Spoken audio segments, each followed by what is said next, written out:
Hi everyone, welcome to my channel Excel study.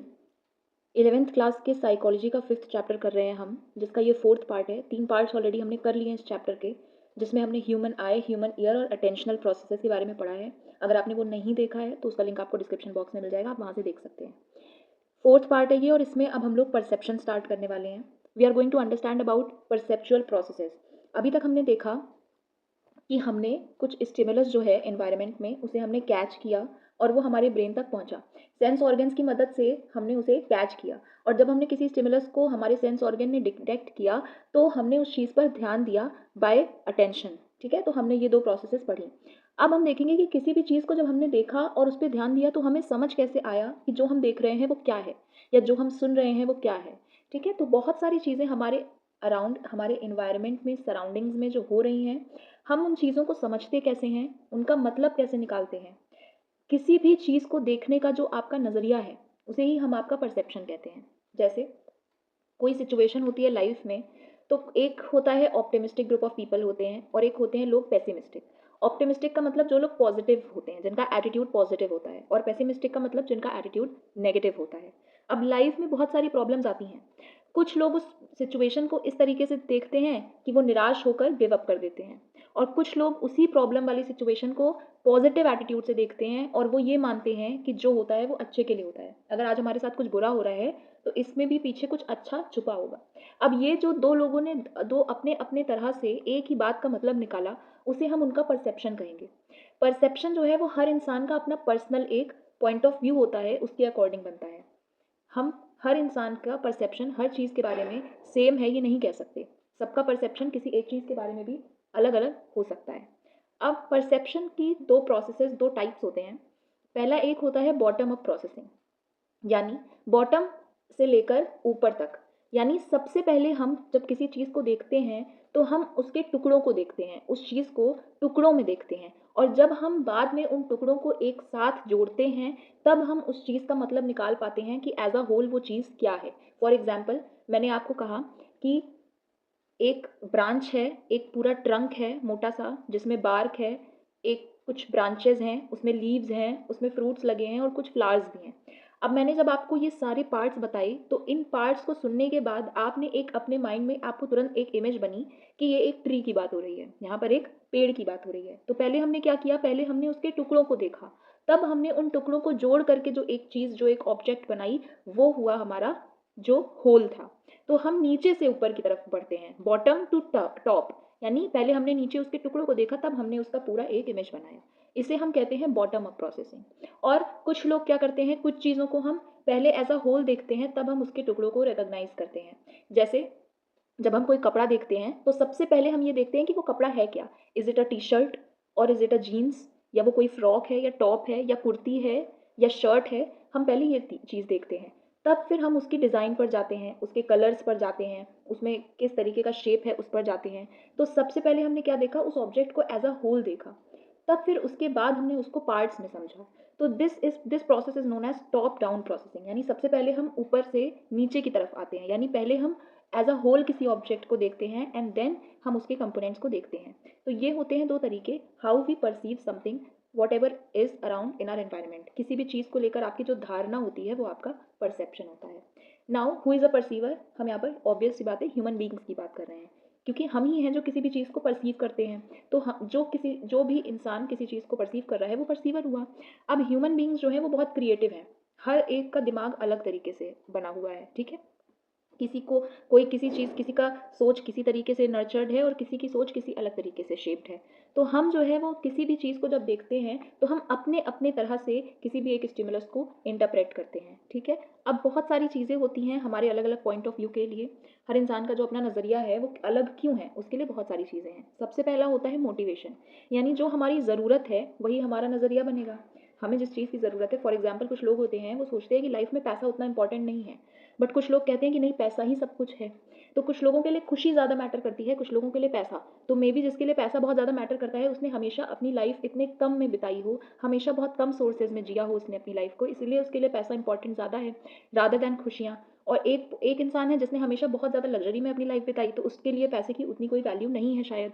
तो इसलिए जो हमारी नीड्स हैं, जो भी हमारी डिज़ायर्स हैं, उनसे हमारा नज़रिया बनता है किसी भी चीज़ को लेकर।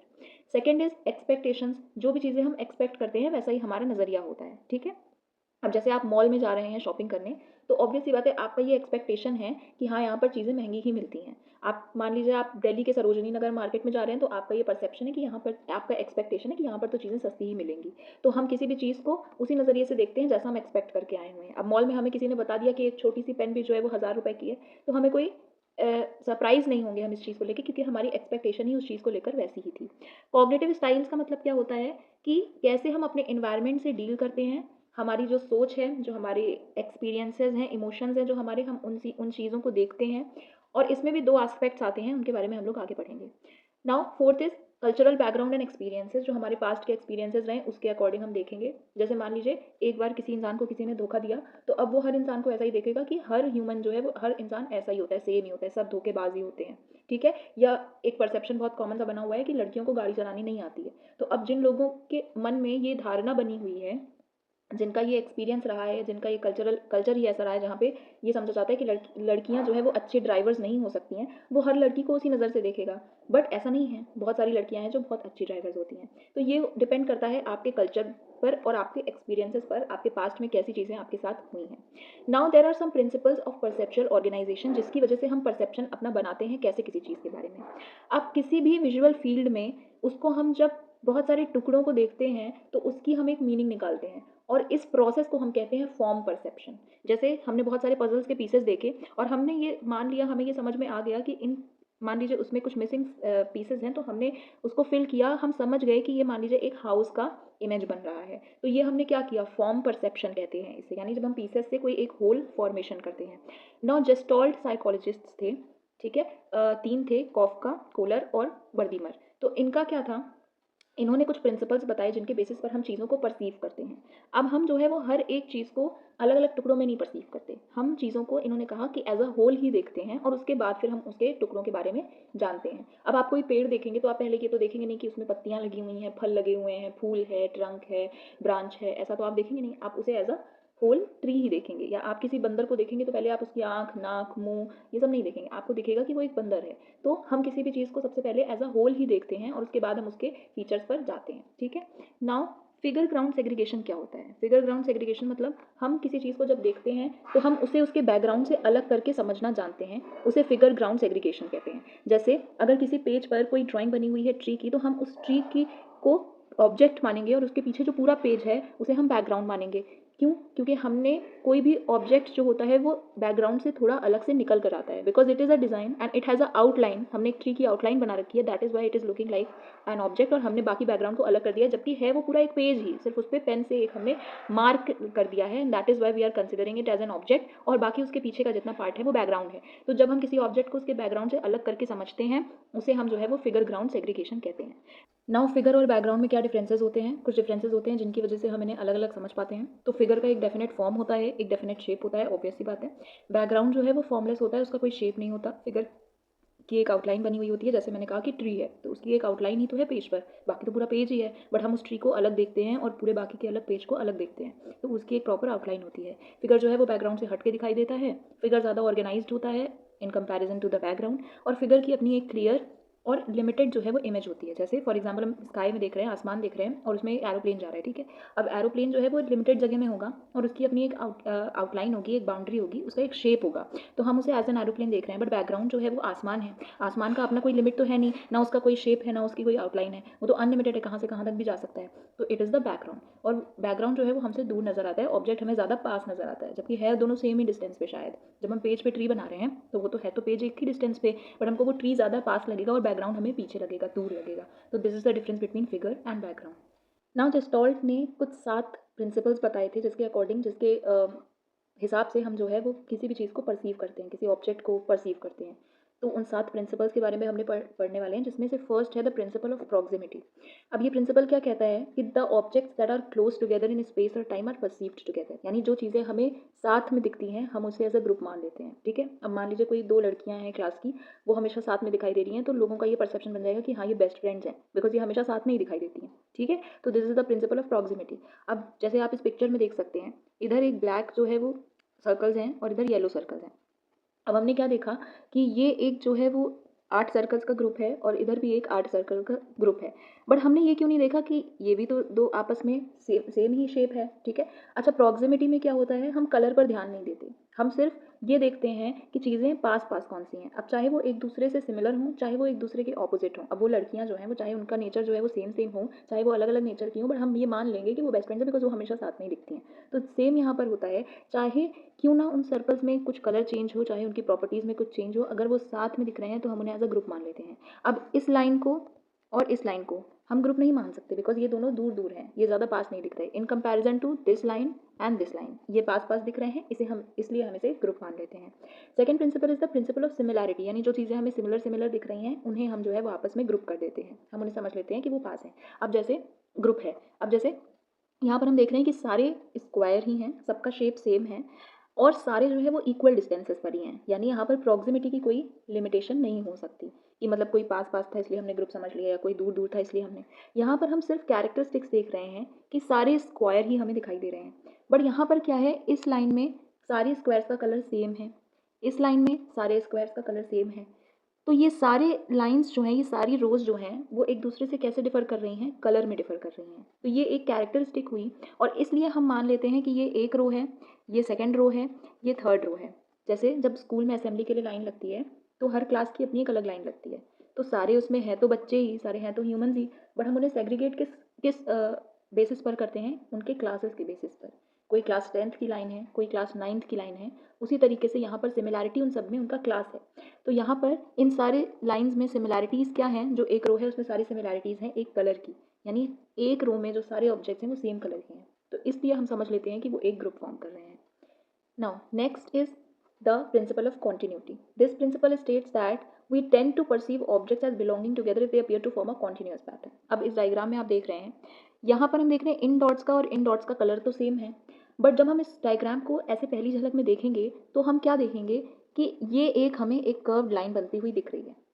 क्यों हम इस चीज़ पर ज़्यादा ध्यान दे रहे हैं रादर दैन, जबकि इन डॉट्स का कलर सेम है, पर हम इस शेप को ऐसे नहीं देख रहे, हम इसको ऐसे एक कर्व लाइन के फॉर्म में देख रहे हैं। ऐसा क्यों?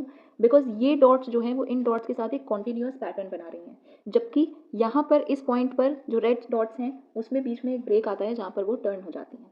इसलिए जो भी चीज़ें एक कॉन्टिन्यूस पैटर्न में होती हैं हम उसे परसीव करते हैं कि वो जो है वो साथ में आती हैं। नाउ प्रिंसिपल ऑफ स्मॉलनेस क्या कहता है कि जो भी चीज़ें हमें छोटी दिख रही होती हैं हम उसे फिगर मान लेते हैं और उसके पीछे का सारी चीज़ें हम बैकग्राउंड मान लेते हैं। जैसे for example in this diagram हम जो क्या देख रहे हैं, ये ब्लैक क्रॉस देख रहे हैं, ऐसे एक क्रॉस बना हुआ है ब्लैक। बट हमने ये क्यों नहीं देखा कि यहाँ पर 4 ट्राइंगल्स भी हैं? हमने ये क्यों नहीं देखा? क्योंकि ये जो ब्लैक क्रॉसेस हैं ये क्या हैं? स्मॉलर इन साइज़ हैं in comparison to the white space, in comparison to the white triangles. इसलिए हमने जो छोटी चीज़ है उसे फिगर समझ लिया और ये वाइट ट्राइंगल्स को हमने क्या बैकग्राउंड मान के उसे इग्नोर कर दिया। Now next is the principle of symmetry. ये प्रिंसिपल क्या कहता है कि जो भी सिमेट्रिकल एरियाज होते हैं उन्हें हम फिगर मान लेते हैं और बाकी चीज़ों को हम एसिमेट्रिकल जो चीज़ें हैं उसे हम बैकग्राउंड मान लेते हैं। अब जैसे हम यहाँ पर क्या देख रहे हैं, हमने देखा कि यार प्रॉक्सिमिटी में तो ये दोनों आपस में साथ साथ दिख रहे हैं, बट हमने क्या देखा कि सिमेट्री में हम देख रहे हैं कि ये एक स्क्वायर ब्रैकेट ओपन और क्लोज का फिगर बन रहा है, ये एक कर्ली ब्रैकेट ओपन और क्लोज का फिगर बन रहा है। तो सिमेट्री के हिसाब से हम चीज़ों को ध्यान देते हैं, साथ में देखते हैं, और उसके अलावा ये जो बीच का स्पेस है इसे हम क्या समझ लेते हैं, बाकी चीज़ों को हम बैकग्राउंड मान लेते हैं। तो यहाँ पर हमने क्या देखा कि जो भी फिगर है उसमें जो भी चीज़ें सिमेट्रिकल है उन्हें हमने आपस में साथ में ग्रुप कर दिया और हमने यहाँ पर प्रॉक्सिमिटी पर ज़्यादा ध्यान नहीं दिया बट हमने सिमेट्री पर ध्यान दिया। नाउ प्रिंसिपल ऑफ सराउंडेडनेस क्या कहता है कि जो भी एरियाज किसी और एरिया से सराउंडेड होते हैं उन्हें हम फिगर मान लेते हैं। जैसे फॉर एग्जांपल दिस, अब ये फोटो है तो मान लीजिए इसके मैंने एक ऐसे बाउंड्री बना दी, एक इसके अराउंड एक सर्कल स्क्वायर बना दिया। अब हम क्या देख रहे हैं, हम इस पूरी पिक्चर को इस स्क्वायर के अंदर नहीं देख रहे हैं, सिर्फ उतना पार्ट जो कि ब्लैक है हम उसे ही फिगर समझ रहे हैं और बाकी उसके पीछे जितना वाइट पार्ट है उसे हम बैकग्राउंड मान ले रहे हैं। क्यों? बिकॉज ये जो फिगर है ये एक वाइट एरिया से सराउंडेड है, तो इसलिए हम इसे फिगर समझ लेते हैं और बाकी सारे को हम बैकग्राउंड मान लेते हैं। अब प्रिंसिपल ऑफ क्लोजर क्या कहता है कि कोई चीज़ जो हमारे दिमाग में ऑलरेडी फीड है, हमने पहले देख रखी है, हमारे एक्सपीरियंस हमारी मेमोरी में ऑलरेडी फीड है, उस चीज़ को जब हम दोबारा देखते हैं और उसको हम आधे पार्ट्स में देखते हैं तो भी हम उसे अपने आप उस पिक्चर को हम कंप्लीट कर लेते हैं। फॉर एग्जाम्पल इस फर्स्ट फोटो में आपको क्या 4 छोटे छोटे ये black semi circle types shapes दिख रहे हैं, या बीच में एक बड़ा सा वाइट सर्कल नज़र आ रहा है। ऑब्वियसली बात है, ज़्यादातर लोगों को बीच का वाइट सर्कल ही नज़र आएगा। अब वहाँ पर था तो नहीं सर्कल, पर हमने क्या किया, उस पिक्चर को अपने आप कंप्लीट कर लिया। सेकंड पिक्चर में हम देख रहे हैं, तो क्या आपको 5 अलग-अलग ब्लैक डॉट्स या शेप्स दिख रहे हैं, या एक पांडा का फेस दिख रहा है? ऑब्वियस सी बात है, यहाँ पर फेस नहीं था, बट हमने उसको एज़ अ फेस जो है वो इमेजिन कर लिया। हमने उस फिगर को कंप्लीट कर लिया। तो इस तरीके से जब हम किसी भी इमेज में कोई मिसिंग पार्ट्स देखते हैं और हमने वो चीज़ ऑलरेडी देख रखी है, तो हम अपने आप उस पार्ट को कंप्लीट करके उसे जो है वो एक कंप्लीट पिक्चर फिगर समझ लेते हैं, और बाकी चीज़ें उससे, बाकी पार्ट्स को उससे अलग बैकग्राउंड में डाल देते हैं। So these are the principles that we are जो जस्ट ने हमें बताए थे, जो हमने समझे। नाउ इस वीडियो में हम लोग इतना ही पार्ट कवर कर रहे हैं। नेक्स्ट वीडियो में हम लोग आगे का पार्ट कवर करेंगे। हम लोग साइज़, डेप्थ, स्पेस, डेप्थ और बाकी चीज़ों के बारे में पढ़ेंगे, परसेप्शन कैसे हम लेते हैं उन चीज़ों का। और नेक्स्ट पार्ट में मोस्ट प्रोबेबली हम ये चैप्टर खत्म कर देंगे। तो आई होप आज का जितना टॉपिक था वो आपको अच्छे से समझ में आया होगा। इफ़ सो तो please do share, like and subscribe to my channel, और कमेंट में अपना फीडबैक ज़रूर दीजिएगा। और मिलते हैं नेक्स्ट क्लास में, तब तक के लिए बाय बाय।